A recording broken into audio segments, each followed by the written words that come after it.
আমাৰ এই খিদমত ফাউণ্ডেশ্যনৰ ফালৰ পৰা আৰু এটা কম্বল আজি আমাৰ এই ছাত্ৰজনক দিয়া হ'ল। সকলোৱে দোৱা কৰিব আৰু যাতে আমি এনেকৈ আগলৈ খিদমত ফাউণ্ডেশ্যনৰ ফালৰ পৰা বহুত ধৰণৰ কাম আমি কৰিবলৈ ইচ্ছা আছে, সেইবোৰ যাতে আমি সদায় কৰিব পাৰোঁ তাৰে আশা কৰি আৰু কামনা কৰি সকলোৰে ওচৰত দোৱা বিচাৰিছোঁ।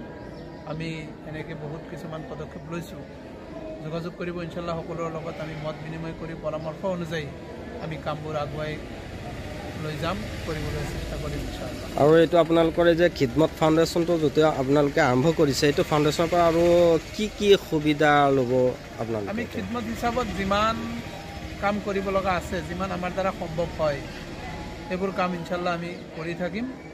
বিশেষকৈ দৰিদ্ৰ লোকসকলৰ সহায়, লিখা পঢ়াৰ ক্ষেত্ৰত আমি সহায় সহযোগিতা যিমান পাৰোঁ আমি কৰি যাম। দুখীয়া ব্যক্তিসকলৰ লগত আমি সদায় থাকিম আৰু তেওঁলোকৰ খিদমত কৰাৰ কাৰণে আমি এইটো উদ্দেশ্য লৈ আমি আগবাঢ়িছোঁ ইনশাল্লাহ, এটাকে কৰি থাকিম।